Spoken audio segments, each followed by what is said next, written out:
Morning students, स्वागत है आपका हिंदी क्लास में। आज हम पढ़ेंगे आपकी पाठ्य पुस्तक बसंत का चैप्टर नंबर 17 जिसका शीर्षक है बाज और सांप। अध्याय 17 शीर्षक बाज और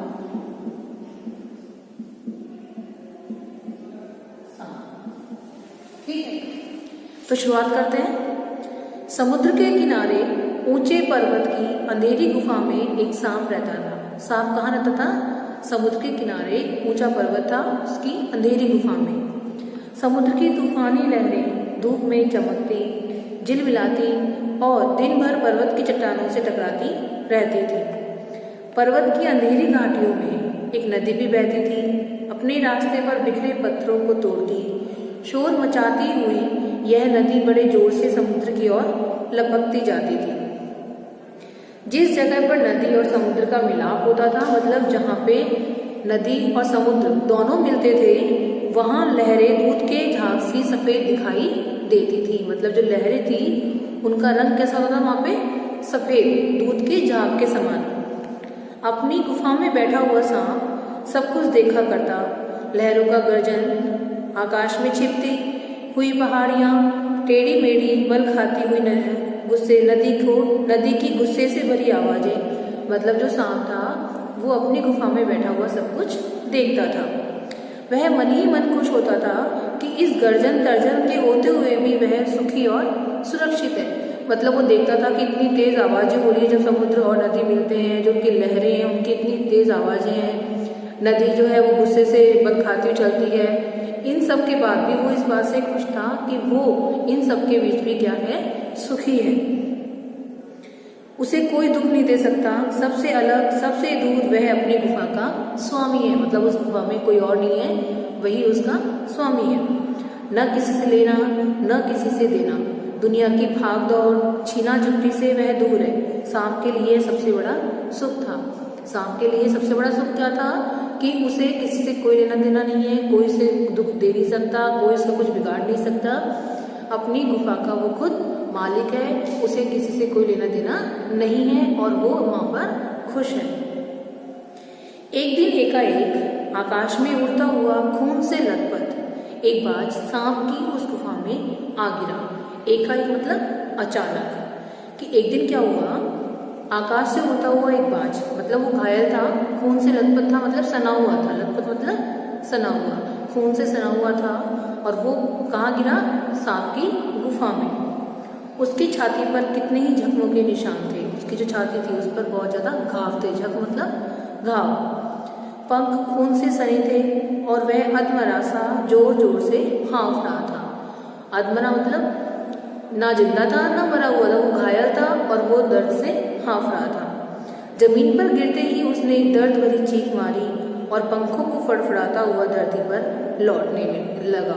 जैसे ही वो जमीन पे गिरा तो उसने क्या किया? चीख मारी और पंखों को फड़फड़ाता हुआ जमीन पर लौटने लगा। डर से सांप अपने कोने में सिकुड़ गया। मतलब उस गुफा में कोई नहीं आता था, सिर्फ सांप रहता था। तो इससे क्या हुआ? जो सांप था वो डर गया और कहाँ? कोने में जाकर सिकुड़ गया। किंतु दूसरे ही क्षण उसने भाप लिया कि बाज जीवन की अंतिम सांसें गिन रहा है। थोड़ी देर बाद क्या हुआ कि जो अगले ही पल उसने क्या किया, जो सांप था वो जान गया, भापना मतलब पहचान गया कि जो बाज है वो अपने जीवन की अंतिम सांसें गिन रहा है और उससे डरना बेकार है। यह सोचकर उसकी हिम्मत बंधी और वह रेंगता हुआ उस घायल पक्षी के पास जा पहुंचा। उसकी तरफ कुछ देर तक देखता रहा, फिर मन ही मन खुश होता हुआ बोला। खुश इसलिए हो रहा था क्योंकि उसे पहले डर लगा कि क्या पता इतना बड़ा पक्षी है, ये आ गया तो उसे कुछ तकलीफ हो सकती है। लेकिन अब वो मन ही मन खुश था क्योंकि वो अपने जीवन की अंतिम सांसें गिन रहा था और उसे उससे कोई भी खतरा नहीं है, इसलिए वो खुश था। क्यों भाई, इतनी जल्दी मरने की तैयारी कर ली? कौन बोलता है? सांप बोलता है। किससे? बाज से। बाज ने एक लंबी आह भरी, ऐसा ही दिखता है कि आखिरी घड़ी आ पहुंची है। किसने कहा? बाज ने कहा कि ऐसा ही लगता है कि मेरे जीवन का अंतिम समय आ गया है। लेकिन मुझे कोई शिकायत नहीं है। मेरी जिंदगी भी खूब रही भाई, जी भरकर उसे भोगा है। जब तक शरीर में ताकत रही, कोई सुख ऐसा नहीं बचा जिसे न भोगा हो। दूर दूर तक उड़ाने भरी, आकाश की असीम ऊंचाइयों को अपने पंखों से नापा, मतलब जिनकी कोई सीमा नहीं है आकाश की, उनकी ऊंचाइयों को भी अपने पंखों से मैंने नापा। क्या बोल रहा है वो कि मेरे जीवन का अंतिम समय है, मुझे इससे कोई शिकायत नहीं है, क्योंकि मैंने अपने जीवन को भरपूर भोगा है। जो भी मैंने चाहा वो मैंने सब कुछ किया है। लेकिन सांप को बोलता है वो कि तुम्हारा बड़ा दुर्भाग्य है, दुर्भाग्य मतलब बुरा भाग्य है, कि तुम जिंदगी भर आकाश में उड़ने का आनंद कभी नहीं उठा पाओगे। कि वो क्या बोलता है कि तुम्हारा क्या दुर्भाग्य है कि तुम जिंदगी भर आकाश में उड़ने का आनंद नहीं उठा पाओगे और हमेशा इसी गुफा में रहोगे। सांप बोला, आकाश, आकाश को लेकर मैं क्या चाहूंगा? आकाश में आखिर रखा क्या है? क्या मैं तुम्हारे आकाश में रेंग सकता हूँ? ना भाई, तुम्हारा आकाश तुम्हें ही मुबारक, मेरे लिए तो यह गुफा भली। इतनी आरामदेह और सुरक्षित जगह और कहाँ होगी। क्या बोलता है वो कि आकाश तो मेरे लिए बेकार है, क्योंकि मैं वहाँ रेंग नहीं सकता, इसलिए मेरे लिए मेरी गुफा ही सुरक्षित है, क्योंकि यह आरामदेह है और सुरक्षित है, तो मेरे लिए मेरी गुफा ही अच्छी है, तुम्हारा आकाश बेकार है। कौन बोलता है ये? सांप बोलता है। सांप मन ही मन बाज की मूर्खता पर हंस रहा था। वह सोचने लगा कि आखिर उड़ने और रेंगने के बीच कौन सा भारी अंतर है। अंत में तो सबके भाग्य में मरना ही लिखा है। शरीर मिट्टी का है, मिट्टी में ही मिल जाएगा। कौन बोल रहा है? ये सोच रहा है, सांप सोच रहा है कि उड़ने और रेंगने में क्या अंतर है, एक ही बात है, जिसका काम जो कर रहा है, और आखिरी में क्या सबको मरना ही है और सबका शरीर क्या होना है, मिट्टी में ही मिलना है। अचानक बाज ने अपना झुका हुआ सिर ऊपर उठाया और उसकी दृष्टि सांप की गुफा के चारों ओर घूमने लगी। चट्टानों में पड़ी दरारों से पानी गुफा में टपक रहा था। सीलन और अंधेरे में डूबी गुफा में एक भयानक दुर्गंध फैली हुई थी, मानो कोई चीज वर्षों से पड़ी पड़ी सड़ गई हो। मतलब जो बाज था उसने देखा जब चारों ओर गर्दन घुमा के, तो जो गुफा थी उसकी दरारों में उसमें दरारें पड़ गई थी और उन दरारों में से पानी टपक रहा था, जिस कारण से क्या हो रहा था, वहाँ पे सीलन हो गई थी। और उस सीलन के कारण क्या हो रहा था, वहाँ पे बहुत ज्यादा दुर्गंध मतलब बदबू फैल गई थी। बाज के मुंह में एक बड़ी जोर की बाज के मुंह से एक बड़ी जोर की करुण चीख फूट पड़ी। काश मैं सिर्फ एक बार आकाश में उड़ पाता। मतलब क्या बोल रहा है वो, काश मैं एक बार आकाश में उड़ पाता। बाज की ऐसी करुण चीख सुनकर सांप कुछ सिटपिटा सा गया। एक क्षण के लिए उसके मन में उस आकाश के प्रति इच्छा पैदा हो गई। मतलब जब सांप जो अपने जीवन की अंतिम सांसें गिन रहा है, वो अंतिम समय में भी वो चाह रहा है कि मैं एक बार और मुझे आकाश में उड़ने का मौका मिले, तो उसकी ये चीख सुनकर जो सांप था उसके मन में भी क्या इच्छा जागृत हुई कि वो भी आकाश में उड़े, आकाश में जाए। जिसके वियोग में बाज इतना व्याकुल होकर छटपटा रहा है। वो चाहता था कि आकाश में आखिर ऐसा है क्या कि इतना तकलीफ में होने के बाद भी जो बाज है वो वापस आकाश में उड़ना चाह रहा है। उसने बाज से कहा, यदि तुम्हें स्वतंत्रता इतनी प्यारी है, स्वतंत्रता मतलब क्या होता है, आजादी, कि यदि तुम्हें स्वतंत्रता इतनी प्यारी है तो इस चट्टान के किनारे से ऊपर क्यों नहीं उड़ जाने की कोशिश करते हो सकता है कि तुम्हारे पैरों में अभी इतनी ताकत बाकी हो कि तुम आकाश में उड़ सको। कोशिश करने में क्या हर्ज है? किसने कहा ये? सांप ने। किससे कहा? बाज से कहा कि अभी भी तुम उड़ सकते हो, कोशिश करोगे तो क्यों नहीं कर सकते? यदि तुम कोशिश करो तो तुम एक बार जरूर उड़ सकते हो।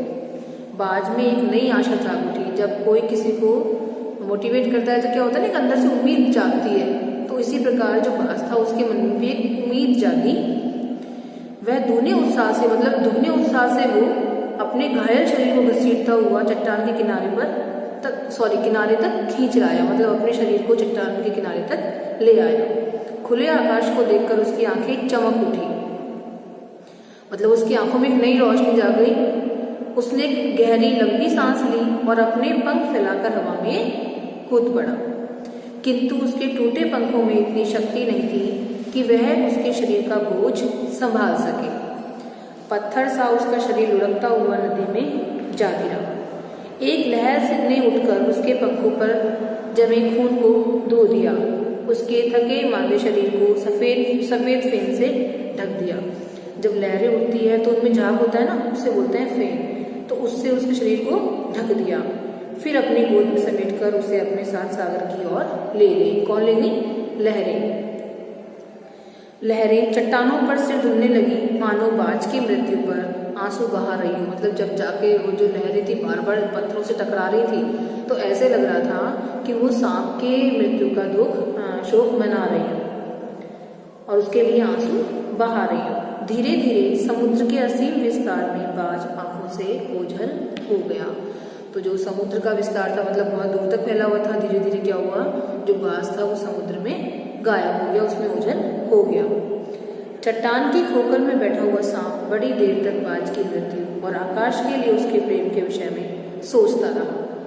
जो सांप था वो अपनी गुफा में यही सोच रहा था कि जो सांप बाज है उसकी मृत्यु किस प्रकार हो गई, और फिर भी उसके मन में जो आकाश के प्रति प्रेम है उसके बारे में वो सोच रहा था। आकाश की असीम शून्यता में ऐसा क्या आकर्षण छिपा हुआ है, मतलब उसके मन में ये था कि आखिर आकाश में ऐसा क्या है कि उसने अपने जीवन के बारे में भी नहीं सोचा और वो आकाश में उड़ने की चाह रख रहा है, जिसके लिए बाज ने अपने प्राण गंवा दिए। वह खुद तो मर गया, लेकिन मेरे दिल का चैन अपने साथ ले गया। मतलब दिल का चैन क्यों ले गया? कि उसके मन में भी यही चीज आ रही है बार बार सांप के मन में कि आखिर आकाश में ऐसा है क्या, न जाने आकाश में क्या खजाना रखा है। एक बार तो मैं भी वहां जाकर उसके रहस्य का पता लगाऊंगा, चाहे कुछ देर के लिए ही हो, कम से कम उस आकाश का स्वाद तो चख लूंगा। अब जो सांप है उसके मन में भी क्या उम्मीद आ रही है, क्या आशा जग रही है कि अब चाहे कुछ भी हो मैं भी थोड़ी देर के लिए आकाश में जाऊंगा, और जो रहस्य है मतलब वो बाज जिसने आकाश में उड़ने के लिए अपने प्राणों की बाजी लगा दी, अपने प्राण गंवा दिए, तो ऐसा क्या छिपा है आखिर आकाश में, ये पता लगाने के लिए मैं भी एक बार आकाश में जाऊंगा और उसका स्वाद चखूंगा। यह कहकर सांप ने अपने शरीर को सिकोड़ा और आगे रेंगकर अपने को आकाश की शून्यता में छोड़ दिया। धूप में क्षण भर के लिए सांप का शरीर बिजली की लकीर सा चमक गया, किंतु जिसने जीवन भर रेंगना सीखा था वह भला क्या उड़ पाता। नीचे छोटी छोटी चट्टानों पर धप से जा गिरा। ईश्वर की कृपा से बेचारा बच गया, नहीं तो मरने में क्या कसर बाकी थी। सांप हंसते हुए कहने लगा, सो उड़ने का यही आनंद है, भर पाया मैं तो कह रहा है कि वो अपने मन में क्या सोच रहा था कि उड़ने का तो बस यही आनंद है, मैं तो भर गया। पक्षी भी कितने मूर्ख हैं, धरती के सुख से अनजान रहकर आकाश की ऊंचाइयों को नापना चाहते हैं। वो क्या कह रहा है कि जो पक्षी है वो क्या है, मूर्ख है कि धरती में इतना सुख है, इतने आराम से रहो, कोई तकलीफ नहीं होती, फिर भी वो आकाश में उड़ना चाहते हैं। किंतु अब मैंने जान लिया कि आकाश में कुछ नहीं रखा, केवल ढेर सी रोशनी के सिवा वहाँ कुछ भी नहीं है। शरीर को संभालने के लिए कोई स्थान नहीं है, कोई सहारा नहीं है। फिर वे पक्षी किस बूते पर अब इतनी डींगे हाँकते हैं। डींगे हाँकना मतलब होता है कि बड़ी बड़ी बातें करना। किस लिए धरती के प्राणियों को इतना छोटा समझते हैं। अब मैं कभी धोखा नहीं खाऊंगा। मैंने आकाश देख लिया और खूब देख लिया। बाज तो इतनी बड़ी बड़ी बातें बनाता था, आकाश के गुण गाते थकता नहीं था। उसी की बातों में आकर मैं आकाश में कूदा था। ईश्वर भला करे, मरते मरते बच गया। कौन सोच रहा है ये सांप कि ईश्वर का भला हो, भगवान का भला हो कि मैं बच गया, वरना मैं तो उसकी बातों में आकर आज अपने प्राण ही गंवा देता।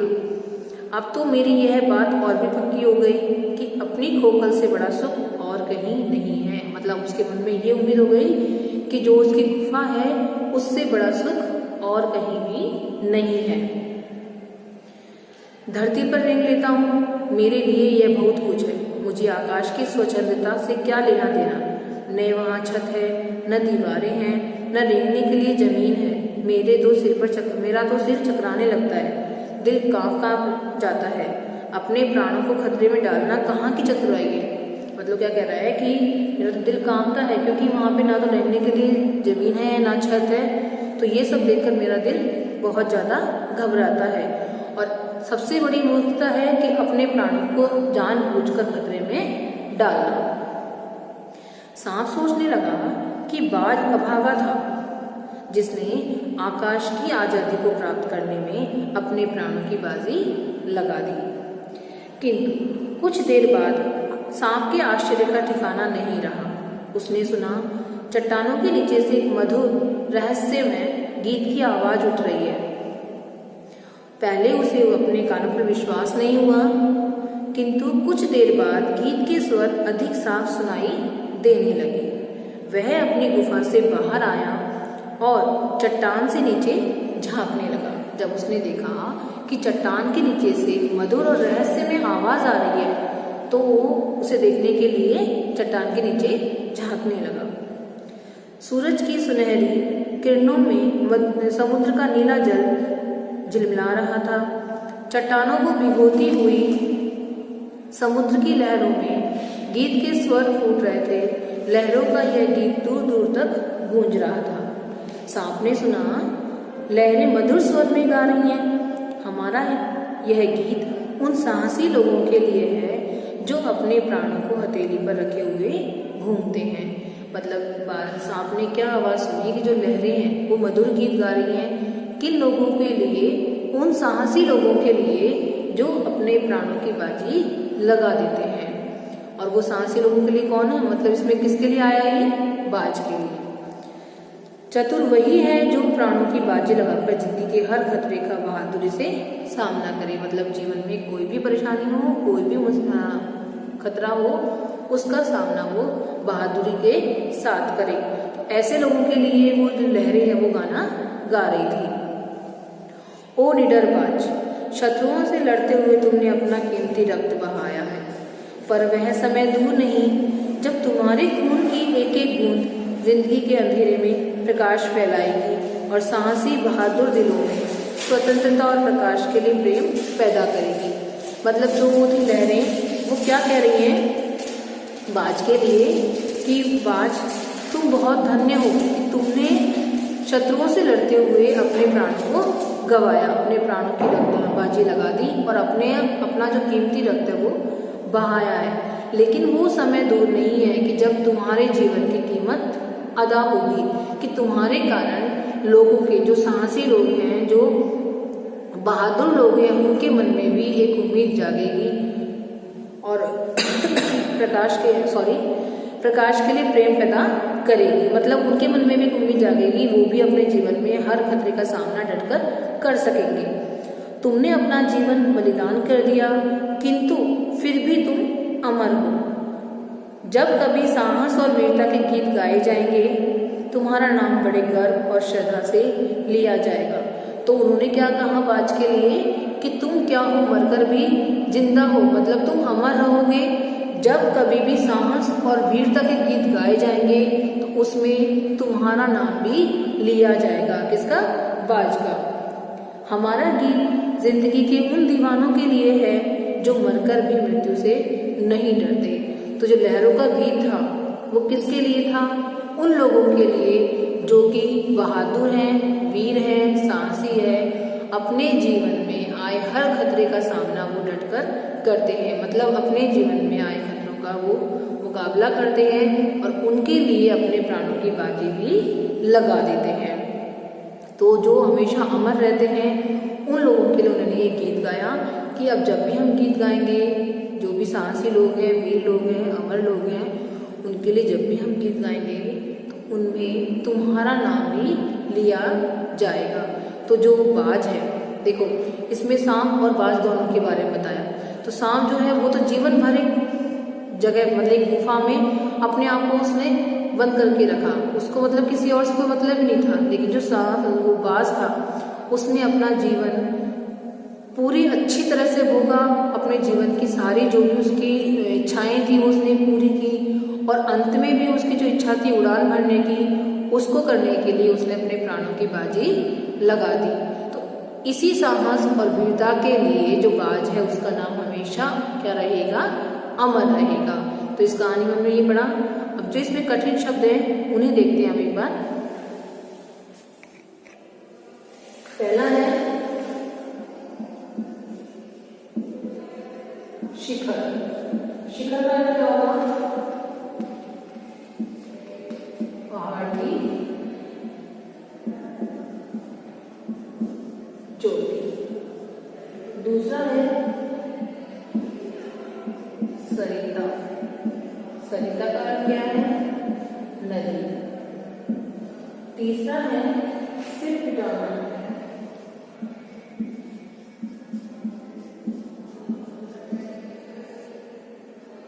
सिर पिटाना का अर्थ क्या होगा?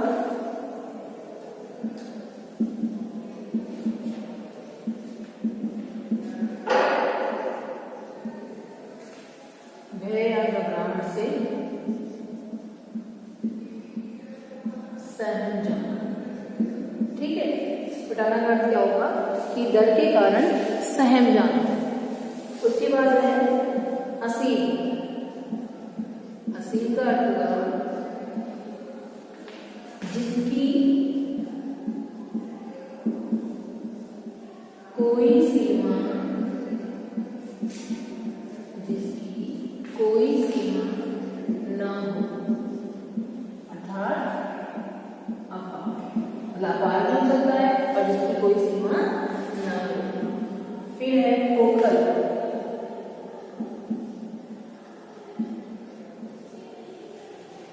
खोखली जगह जो होती है ना, खोखली जगह उसे बोलते हैं खोखल या फिर बड़ा छेद।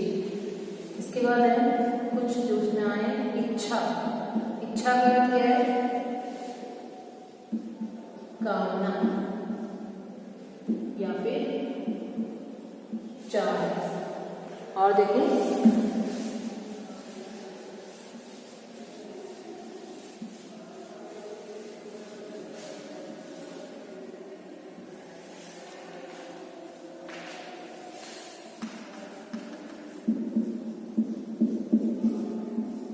जिंदगी, जीवन, क्षण, पर्व, स्वतंत्रता, आजादी। और देखिए में आए इनमें से कुछ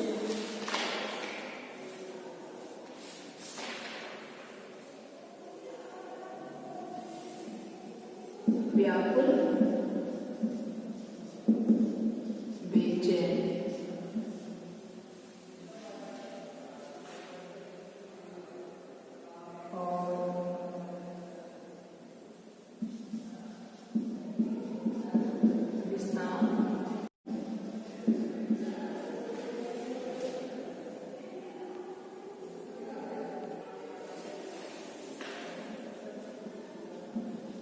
लथपथ,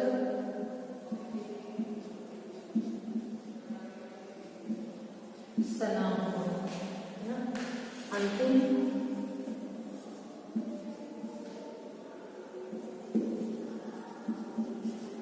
आखिरी।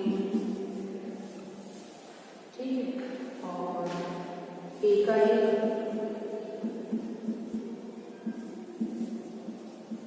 अचानक।